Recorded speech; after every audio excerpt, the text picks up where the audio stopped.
Saudara-saudara, sahabat rohani yang dikasihi Tuhan, Shalom. Sebelum kita memasuki renungan ini, marilah kita berdoa.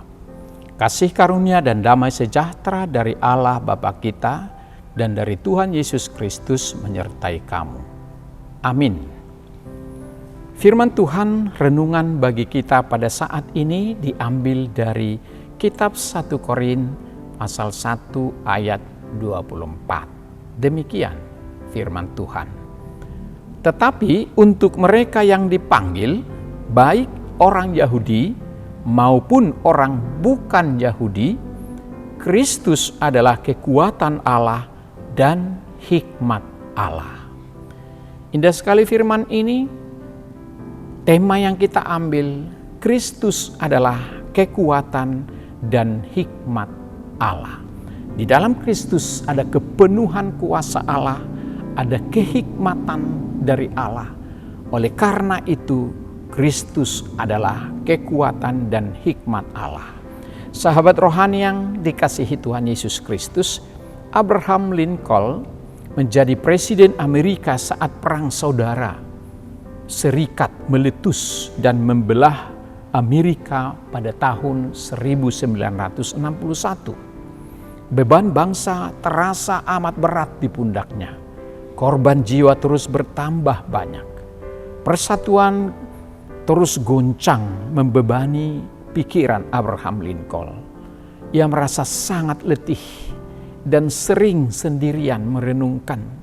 Berulang kali ia berpaling ke satu tempat, yaitu doa. Ia bukan orang yang paling beriman yang mencolok. Ia adalah manusia biasa. Ia tidak memamerkan agamanya. Namun orang-orang terdekatnya tahu bahwa Lincoln adalah orang yang selalu berdoa. Satu ketika seseorang bertanya kepadanya, "Apa menurut Bapak Tuhan ada di pihak serikat?" Ia menjawab dengan sungguh-sungguh, "Kekhawatiran saya bukan apakah Tuhan ada di pihak kita, tetapi kekhawatiran terbesar saya adalah apa saya berada di pihak Tuhan." Dalam salah satu pengakuannya yang paling jujur, Lincoln berkata, "Saya telah berkali-kali tersungkur oleh keyakinan yang begitu kuat bahwa saya tidak punya tempat lain untuk dituju selain daripada salib Kristus." Sungguh luar biasa pengakuan ini. Sahabat rohani yang dikasihi Tuhan Yesus Kristus, bayangkan seorang presiden Amerika Serikat, pemimpin negara yang terpecah belah, memimpin panglima pasukan yang amat besar. Ia memilih berlutut dalam diam dan berdoa kepada Tuhan.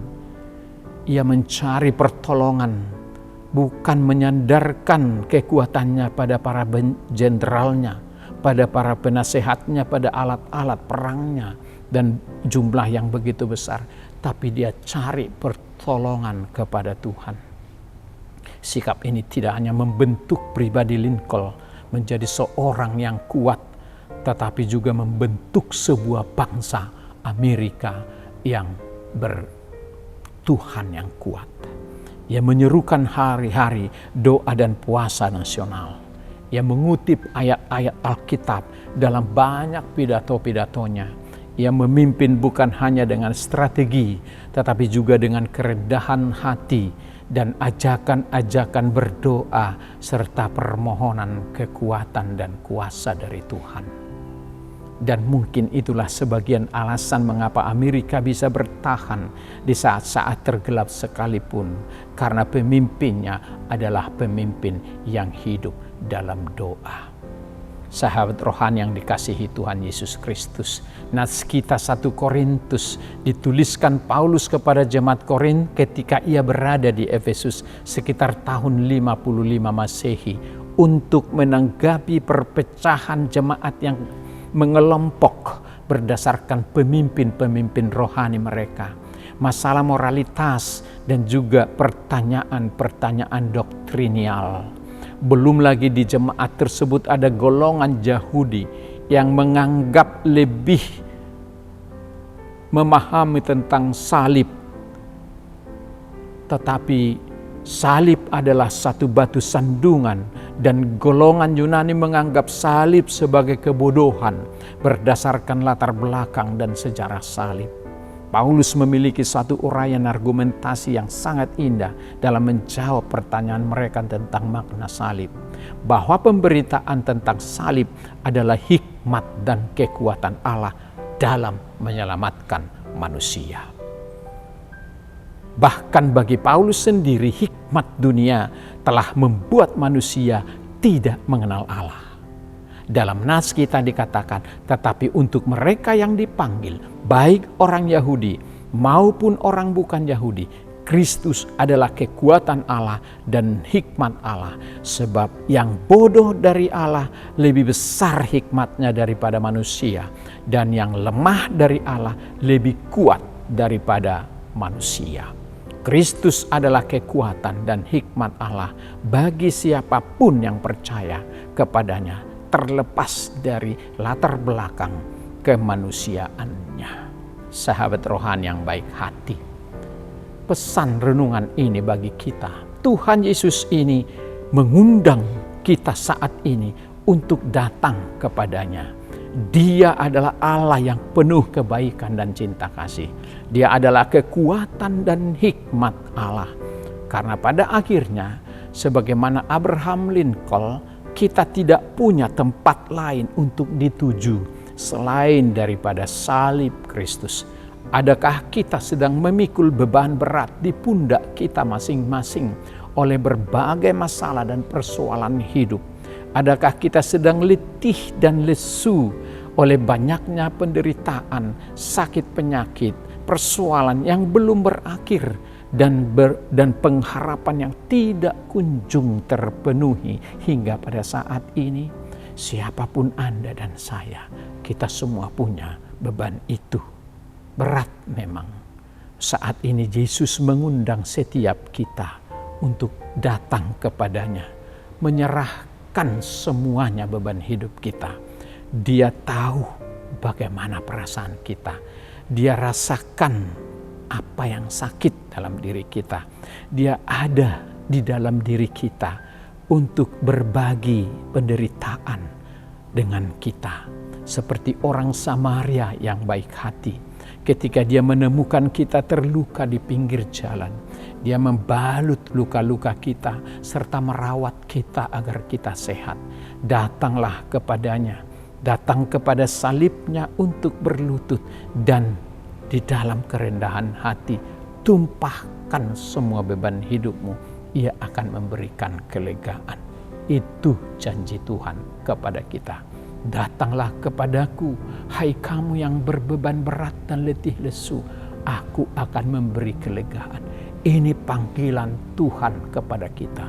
Karena itu, tidak perlu ragu, tidak perlu bimbang. Datang saja pada Tuhan. Dia akan menyembuhkanmu. Bagi dunia salib adalah kebodohan, tapi bagi kita adalah mahkota, keselamatan, hikmat, dan kemuliaan. Tuhan memberkati kita. Amin. Mari kita berdoa. Terima kasih Tuhan atas sapaan firman-Mu pada saat ini. Kami disadarkan akan kesiapaan Kristus. Melalui nas ini kami diingatkan bahwa Kristus adalah hikmat dan kekuatan Allah untuk kami dimenangkan. Dengan kehadiran Yesus di atas kayu salib, semua telah dikalahkan musuh-musuh terberat dari dosa-dosa itu sendiri, sehingga kami menjadi pemenang yang berhak menghuni kerajaan surga. Dengan Kristus kami mampu menghadapi setiap persoalan. Dengan salib Kristus kami mampu menahan, memikul beban-beban kehidupan kami. Karena salib adalah jalan menuju kemuliaan. Salib adalah bukan kelemahan. Penderitaan dan sakit penyakit bukan kelemahan, tapi adalah kekuatan Allah untuk menyelamatkan kami. Terima kasih Tuhan, sebesar apapun salib yang kami pikul masing-masing di tengah keluarga, anak-anak, dan peparan kami semua, Tuhan adalah Allah yang agung dan maha kuasa di dalam Kristus, telah mengalahkan salib itu dengan kebangkitannya dari kematian. Kami pun akan bangkit dari penderitaan ini pada saatnya, karena Tuhanlah pemilik baik penderitaan atau sukacita kami. Berkati kami bersama keluarga kami hari ini dan sampai selama-lamanya. Dalam nama Tuhan Yesus Kristus kami berdoa dan mengucap syukur. Amin.